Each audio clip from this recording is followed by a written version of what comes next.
Bonjour et bienvenue dans Real Economy. Dans cet épisode, nous évoquons la nouvelle stratégie européenne qui vise à intégrer les objectifs de développement durable des Nations Unies dans l'analyse des politiques budgétaires des États membres, donc dans ce que l'on appelle le semestre européen. Ainsi, nous sommes au Danemark pour voir comment ce pays s'efforce de les atteindre et interroger son ministre des Affaires étrangères sur les capacités de l'Union européenne à devenir durable. Mais d'abord, voyons ce que sont ces objectifs onusiens et quel est le niveau d'avancement des États membres de ce point de vue. Les 17 objectifs de développement durable fixés par les Nations Unies sont considérés comme un schéma directeur pour aboutir à un avenir plus durable pour tous. Ces ODD, comme on les appelle, listent les défis auxquels le monde est confronté, dont la pauvreté, les inégalités, le changement climatique, la dégradation de l'environnement, la paix et la justice. La Commission européenne entend les relever d'ici 2030. C'est pour cela qu'elle a commencé à intégrer ces objectifs dans ce que l'on appelle le semestre européen, son examen annuel des politiques budgétaires des États membres. Les questions liées à l'économie et à l'emploi sont analysées avec une attention particulière. Les pays qui sont les plus proches de remplir ces objectifs sont le Danemark, la Suède, la Finlande, la France, l'Autriche, l'Allemagne et les Pays-Bas. Mais à l'heure actuelle, aucun ne semble en mesure de les atteindre d'ici 2030. Ceux qui ont encore le plus de chemin à parcourir sont la Roumanie, la Grèce, la Bulgarie et Chypre. Le Danemark est souvent qualifié de leader mondial des énergies propres, du développement durable et de l'action climatique. Qu'en est-il réellement sur le terrain ? Nous nous sommes rendus dans la petite ville de Sønderborg qui vise la neutralité carbone pour 2029. Avec son projet zéro, Sønderborg veut devenir la première ville européenne à supprimer totalement les émissions de CO2. Son ambition ? Prouver que l'objectif 2029 est possible avec la participation active des entreprises locales et des habitants. Le projet, mené à l'initiative de la ville, réunit des fonds de la municipalité et d'entreprises danoises du secteur de l'énergie. Ce partenariat entre le public et le privé permet de nous assurer de pouvoir travailler ensemble. Le but de notre démarche, c'est de nous concentrer sur l'efficacité énergétique, sur notre mode de vie et sur les moyens de réduire notre consommation et nos émissions et de produire de nouvelles sources d'énergie.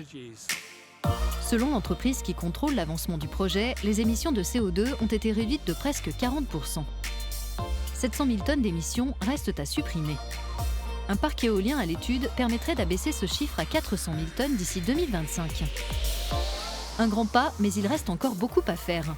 En entrant dans le projet zéro en 2016, cette coopérative de supermarchés a misé sur un business plan durable. Au niveau d'un supermarché comme celui-ci, on a beaucoup investi dans les éclairages et l'installation de compteurs. Il y a une entreprise qui suit notre consommation pour l'éclairage, la chaleur, la ventilation et tous les réfrigérateurs.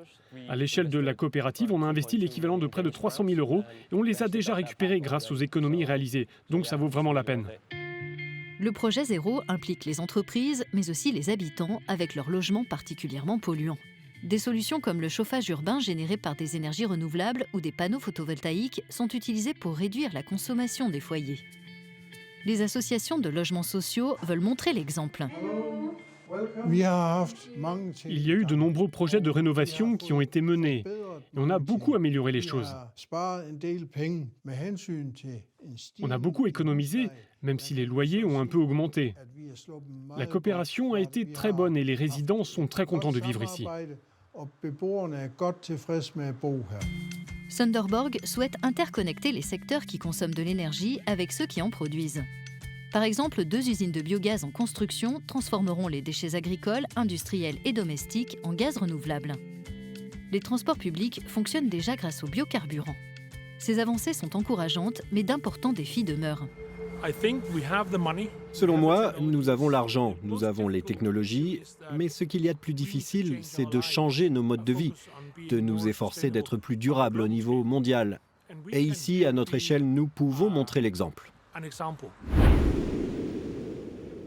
De retour à Copenhague, nous sommes avec le ministre danois des Affaires étrangères Jeppe Kofod pour l'interroger sur les capacités de l'Union européenne à suivre l'exemple du Danemark en termes d'économie verte et d'égalité sociale. Quelles sont les politiques et législations qu'un pays européen doit adopter pour atteindre les objectifs de développement durable d'ici 2030 ? Tout d'abord, je crois que les gouvernements doivent se fixer des objectifs très ambitieux pour 2030 en matière de climat, d'environnement et de responsabilité sociale. Ils doivent examiner les outils dont ils disposent, se doter de la bonne législation et nouer des partenariats avec le secteur privé, les entreprises et les investisseurs. Pour certains pays, c'est une transition douloureuse. Ils doivent sortir du charbon, par exemple. Ils doivent avoir une stratégie à long terme pour y arriver. Et cela implique aussi la reconversion professionnelle de ceux qui travaillent dans les mines et les centrales à charbon. Comment attirer tous ces capitaux privés qui sont nécessaires pour remplir ces objectifs ? Au Danemark, nous avons constaté qu'il n'y a aucune contradiction entre la transition écologique, comme l'investissement dans les énergies renouvelables, et la compétitivité, le fait d'être attractif pour les investisseurs. Ces deux aspects vont de pair si on fait les choses de la bonne manière. Même dans les années qui ont suivi le pic de la crise financière, où tant d'emplois ont disparu en Europe, le seul secteur qui à l'époque était en croissance au Danemark, c'était le secteur des énergies propres, parce que nous voulions vraiment bâtir les fondations de ce secteur. Le côté positif, c'est que si on fait les choses comme il faut, on peut agir pour le climat et l'environnement, créer des emplois et donc améliorer la situation sociale dans tous les États membres.